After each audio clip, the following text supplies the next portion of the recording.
છું અને પ્રભુ ઈસુ ખ્રિસ્તને જ્યારે ક્રોસ પર લટકાવી દેવામાં આવ્યા અને પ્રભુ ઈસુ ખ્રિસ્ત હવે યરૂશાલેમની ગલીઓમાં થઈને ચાલી રહ્યા છે. ઘણી વખત એ પડી જાય છે, ઉઠે છે, પડી જાય છે, કારણ કે એને 39 કોરડાનો માર મારવામાં આવ્યો છે. માથે કાંટાળો મુંગટ છે, ઘણી બધી તકલીફો છે શરીરમાં, છતાં પણ તમારા ને મારા પાપનો બોજાને લેવાને માટે એ ચાલી રહ્યા છે. ચાલતા ચાલતા પડી જાય છે, ફરી ઉઠે છે, ફરી ચાલે છે, પરંતુ ત્યાં કુરેનીનો સિમોન દેવને મદદ કરે છે ક્રોસ ઉચકવાના માટે. શું આજે અહીં બેઠેલા વ્યક્તિ કોઈક એવું કહેવાને માટે તૈયાર છે, દેવ હું તારો ક્રોસ ઉચકવાના માટે તૈયાર છું? કારણ કે દેવે કહ્યું છે, જે કોઈ પોતાનો ક્રોસ ઉચકીને મારી પાછળ આવે છે. હવે પછી આપણે ખુદનો ક્રોસ ખુદ ઉચકવાનો છે. દેવે તો તમારા માટે ક્રોસને ઉચક્યો, એ પાપરૂપી ક્રોસને એણે ઉચકી લીધો. એ મૃત્યુદંડની સજા સહેવાને માટે દેવ યરૂશાલેમની ગલીઓમાં ચાલતો ચાલતો ચાલતો જઈ રહ્યો છે. રાજાઓનો રાજા અને પ્રભુનો પ્રભુ હવે એ તમારા અને મારા પાપોને માટે ભારે ક્રોસને લઈને ચાલી રહ્યો છે. હવે એ ગલગથ્થા નામની જગ્યા પર આવે છે, જે ખોપરીની જગા નામથી ઓળખાય છે, અને ત્યાં એને રોમન સૈનિકો દ્વારા આડાનો ઊભા લાકડા પર ટાંગી દેવામાં આવે છે અને ત્યાં ઉપર તહેમત નામું મૂકવામાં આવે છે, યહૂદીઓનો રાજા. અને હવે તમારો ને મારો પ્રભુ એ ક્રોસ પર એને ટાંગી દેવામાં આવ્યો છે. અને ક્રોસ પર ટાંગી દીધા પછી દેવ એના ઉત્તમ કાર્યને માટે તૈયાર થાય છે. હવે આપણે એ ક્રૂસના અંતિમ 7 વચનોમાં આગળ વધવાના છે, જે દેવે ક્રૂસ પરથી અંતિમ 7 વચનો તમારા ને મારા માટે ઉચ્ચાર્યા છે. મારી સાથે પવિત્ર શાસ્ત્ર બાઇબલને ખોલો. લુકની લખેલી સુવાર્તા એનો 23મો અધ્યાય અને 34મી કલમ.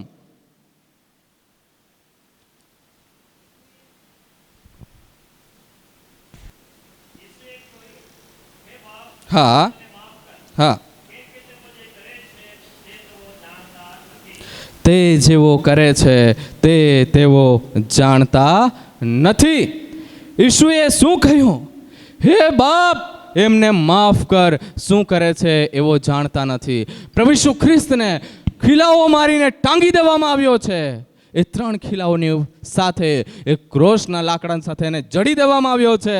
ત્યાંથી પણ દેવ એ માફીનો સંદેશ આપણને શીખવે છે. Hallelujah, hallelujah. અને દેવ શું કરી રહ્યો છે? હે પિતા, એમને માફ કર, શું કરે છે એવો જાણતા નથી. હજુ પણ એવો અજાણ છે. એવો કોને મારી રહ્યા છે? એવો ઉદ્ધારકર્તાને મારી રહ્યા છે, પરંતુ હજુ પણ એમને ખબર નથી. પિતા, જે એવો અજાણતામાં કરી રહ્યા છે, એમને તું માફ કર. દેવ ત્યાંથી પણ માફીનો સંદેશ આપણને શીખવી રહ્યા છે. એ ઉત્તમ માફી આપનાર પરમેશ્વર છે. એટલા માટે જ તો દેવે કહ્યું, જો તારો ભાઈ તારી વિરુદ્ધ અપરાધ કરે તો 7 ગણી 70 વખત એમને માફ કરવાનો છે. જો આ બાબત કહેનારો વ્યક્તિ આપણને આજે ઉત્તમ માફીનો સંદેશ શીખવી રહ્યો છે. અને જ્યારે આપણે જોઈએ છે જૂના કરમાં એનું ભવિષ્ય વચન આપણને મળે છે. યશયા 53 અને 12 વાંચીશું.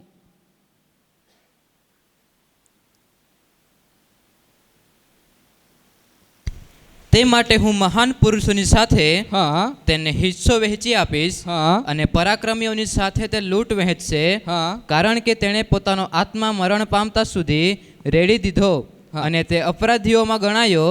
પરંતુ તેણે તો ઘણાઓના પાપ માથે લીધા અને અપરાધીઓને સારું મધ્યસ્થી કરી. અને આપણે સારું મધ્યસ્થી કરી. એ કઈ રીતે? માફી આપવા દ્વારા. અને દેવે એ અદ્ભુત ભવિષ્ય કથનની અહીં પૂર્ણાહુતિ કરી છે. દરેક ભવિષ્ય વચન જે દેવને માટે ઉચ્ચારમાં આવ્યું, યશાયા પ્રબોધકે કેટલાય વર્ષ પહેલા પ્રભુ ઈસુ ખ્રિસ્તના જન્મ પહેલા ભવિષ્ય વચનને લખી દીધું. અને આ ભવિષ્ય વચન આજે આપણે પૂરું થતા જોયું છે. અને એ ભવિષ્ય વચન ક્યાં પૂરું થાય છે? માથી 5 અને 44 વાંચીશું.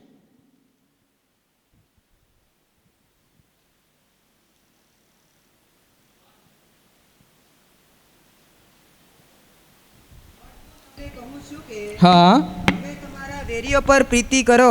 હા, ને જેઓ તમારી પૂઠે લાગે છે તેઓને સારું પ્રાર્થના કરો. તેઓને સારું પ્રાર્થના કરો. તમારા વેરીઓને માટે પણ પ્રાર્થના કરો એવું વચન કહે છે. અને અહીં ઉત્તમ માફીનો સંદેશ દેવ તમને ને મને આપી રહ્યો છે. એ ક્યાંથી આપી રહ્યો છે? આવી એક મસ્ત ફૂલપીટની જગ્યા પરથી નહીં, એ ક્રોસ પરથી આપી રહ્યો છે માફીનો સંદેશ. અને પ્રિયો, બીજી વાણી એ પોકારે છે, અને એ લુકની લખેલી સુવાર્તા એને 23મો અધ્યાય અને 43મી કલમ વાંચીશું.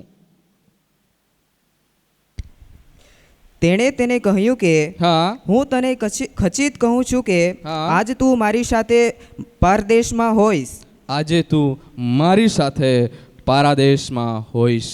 આ વચન એની સાથે લટકાવવામાં આવેલા એ ચોરને માટે લખવામાં આવ્યું છે. કારણ કે જે ચોર, એમની સાથે બે ચોરોને લટકાવવામાં આવ્યા હતા.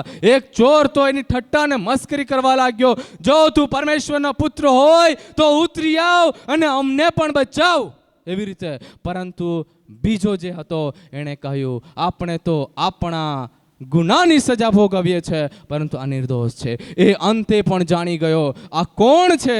અને અંતે જ્યારે એણે કહ્યું, દેવ તું જ્યારે તારા રાજ્યમાં આવે તો મને સંભાળજે, ત્યારે પ્રભુ ઈસુ ખ્રિસ્ત એને કહે છે, આજે તું મારી સાથે પારાદેશમાં હોઈશ. Hallelujah, hallelujah. એ ચોર અંતે પણ દેવની પાસે પોતાનું પસ્તાવ ભર્યું હૃદયને લઈને જાય છે. દેવ ત્યાં પણ એને માફ કરે છે, અને ત્યાં પણ એને કહે છે તું મારી સાથે પારાદેશમાં હોઈશ. એવો ઉત્તમ માફ કરનારો આપણો પરમેશ્વર છે. Hallelujah, hallelujah. અને ત્રીજા વચન તરફ આપણે આગળ વધીશું. યોહાન 19:26 અને 27.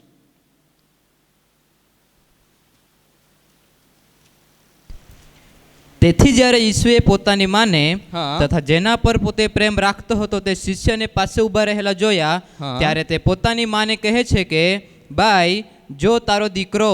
ત્યાર પછી તે શિષ્યને કહે છે કે જો તારી માં. તે જ ઘડીએ તે શિષ્ય તેને પોતાને ઘેર તેડી ગયો. તે જ ઘડીએ તે શિષ્ય તેને પોતાની ઘેર તેડી ગયો. ઈસુ ખ્રિસ્ત જતા જતા પણ પોતાની ઉત્તમ જવાબદારી નિભાવી રહ્યો છે. હવે એ ક્રોસ પરથી એની માતાની જવાબદારી એના પસંદ શિષ્યને આપે છે, અને મરિયમને કહે છે ભાઈ જો આ તારો દીકરો, અને શિષ્યને કહે છે આ તારી માં. એ ઉત્તમ જવાબદારી ત્યાંથી પણ નિભાવી રહ્યો છે. Hallelujah, hallelujah. પ્રભુ ઈસુ ખ્રિસ્ત આ સંસારમાં આવ્યા, એમ જેમના કોખે એણે જન્મ લીધો, એ માતાની એમની જે જવાબદારી માતા પ્રત્યે હતી એ જવાબદારીને એ ક્રોસ પરથી પણ નિભાવી રહ્યો છે. આજે અહીં બેસનારા દરેકને હું એ બાબત પૂછવા માંગુ છું, શું તમારી પરિવાર પ્રત્યેની જવાબદારી આજે તમે ઉત્તમ અને સારી રીતે નિભાવી રહ્યા છો? પ્રભુ ઈસુ ખ્રિસ્ત તો ક્રોસ પરથી પણ પોતાની જવાબદારી નિભાવી રહ્યો છે. આજે આપણે પણ આપણી દરેક જવાબદારીને ઉત્તમ અને સારી રીતે નિભાવવાની છે. Hallelujah, hallelujah. અને પ્રિયો, ચોથી વાણી તરફ આપણે આગળ વધીશું. માથી 27 અને 46. અને આશરે 9મી હોરાએ હા. ઈસુએ મોટે ઘાટે બૂમ પાડી કે એલી એલી લમા શબકથની, એટલે ઓ મારા દેવ તે મને કેમ મૂકી દીધો છે? મારા દેવ તે મને કેમ મૂકી દીધો છે? આ ચોથી વાણી દેવ દ્વારા પોકારવામાં આવે છે, એલી એલી લમા શબકથની. એનો મતલબ એ થાય છે, મારા દેવ તે મને કેમ મૂકી દીધો છે? શા માટે દેવે એને મૂકી દીધો? શા માટે? આજે પ્રભુ ઈસુ ખ્રિસ્ત જે દેવની સાથે ચાલનારો હતો, જે દેવની ઉપસ્થિતિમાં ચાલનારો હતો, જેણે બપ્તિસ્મા લીધા પછી આકાશવાણી થઈ, આ મારો પુત્ર છે, મારો પ્રિયતમ પુત્ર છે, તેના પર હું પ્રસન્ન છું. અને ત્યાર પછી બીજી ભવિષ્યવાણી એ રીતે થઈ, આ મારો પુત્ર છે, મારો પ્રિયતમ પુત્ર છે, તેનું કહ્યું સાંભળો.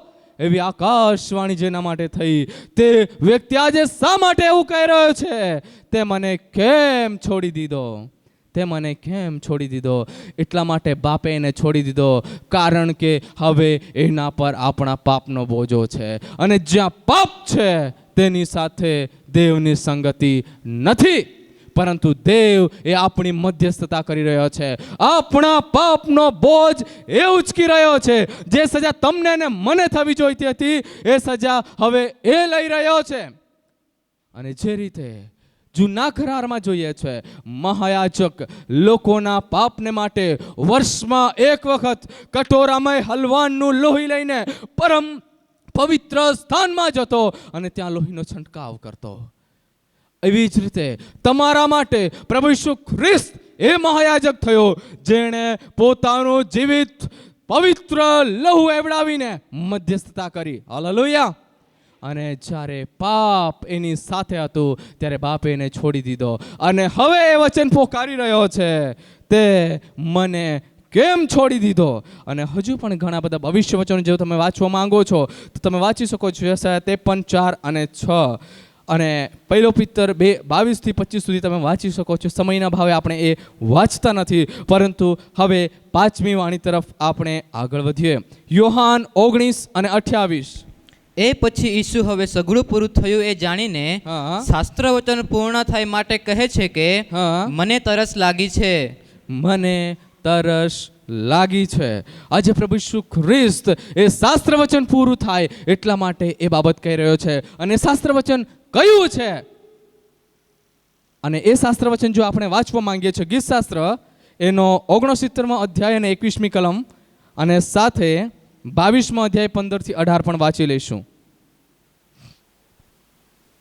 એ શાસ્ત્ર ભાગ પ્રભુ ઈસુ ખ્રિસ્ત એ બાબતોની પૂર્ણાહુતિને માટે આ દરેક વચનોને ઉચ્ચારી રહ્યો છે. અને વાંચીએ 69:21.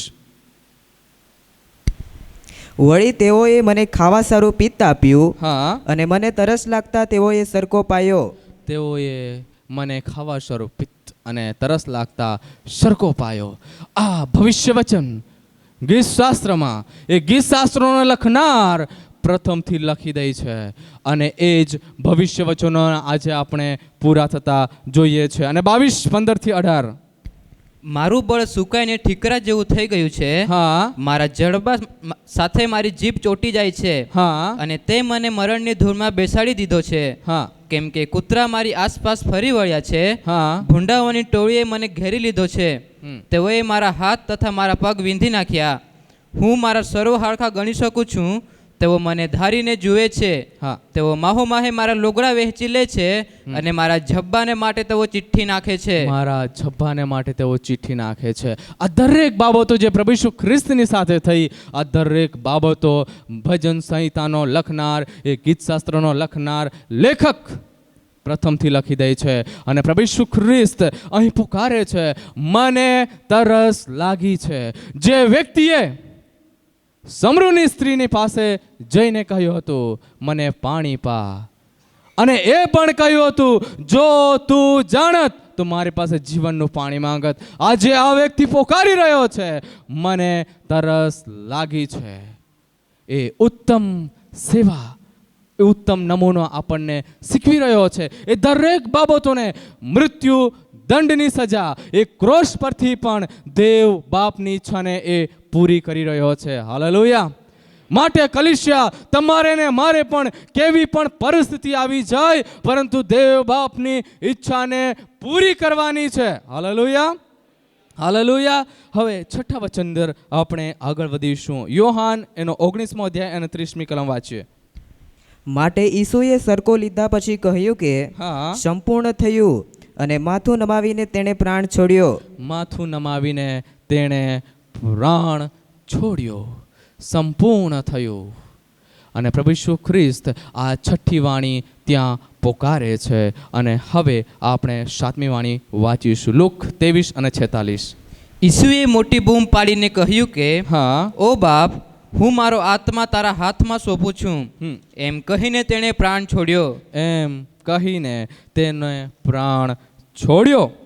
વચન પ્રમાણે એવું લખવામાં આવ્યું છે, પ્રભુ ઈસુ ખ્રિસ્તને ક્રોસ પર ટાંગી દેવામાં આવ્યો અને એ સમયે લગભગ બપોર થયો હતો અને ત્યાંથી ત્રીજા પહોર લગી સૂરજનું તેજ ઘેરાઈ જવાથી આખા પ્રદેશમાં અંધકાર વ્યાપી રહ્યો. વળી મંદિરનો પડદો વચમાંથી ફાટી ગયો અને ઈશુએ મોટી બૂમ પાડીને કહ્યું, ઓ બાપ, મારો આત્મા તારા હાથમાં સોંપું છું. એમ કહીને તેણે પોતાનો પ્રાણ છોડ્યો. અને આ ભવિષ્ય વચન આપણે ગીતશાસ્ત્ર 31 અને 5 વાંચી શકીએ છીએ. વાંચીએ.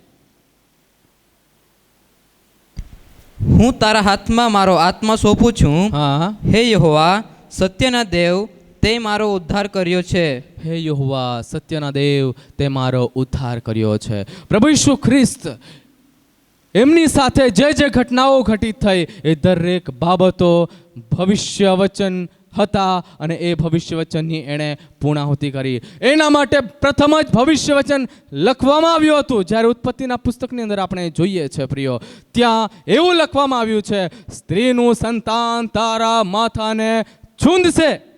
અને પ્રભુ ઈસુ ખ્રિસ્ત એ જ એ સ્ત્રીનું સંતાન હતું જેણે શેતાનના માથાને છૂંદી નાખ્યું. અને ઈસુ ખ્રિસ્ત આ 7 અંતિમની વાણીઓ બોલીને ત્યાર પછી પોતાનો પ્રાણ છોડે છે. અને ત્યાર પછી એ પૃથ્વીની જે સેવાઓ હતી એ સેવાઓ દરેક સેવાઓ ક્રોસ પરથી પણ પૂરી કરી. અને ત્યાર પછી હવે પછી તેને ક્રોસ પરથી ઉતારીને કબરમાં મૂકવામાં આવે છે. અને હવે એ પુનરુત્થાનની પ્રભાતે તમારા અને મારા માટે એ જીવિત થાય છે. અને એ પુનરુત્થાન પામેલો પરમેશ્વર છે. Hallelujah, hallelujah. તો એ પુનરુત્થાન પામેલા પ્રભુ ઈસુ ખ્રિસ્તને આપણે વિશેષ જે સેવાઓ એમણે આપણને આપી છે, એ પુનરુત્થાન પામેલા પ્રભુ ઈસુ ખ્રિસ્તની દરેક સેવાઓ આત્મા અને સચ્ચાઈથી કરતા આગળ વધીએ. આ ટૂંકા વચન દ્વારા પ્રભુ તમ સગળાના આશીષ આપો. આમેન.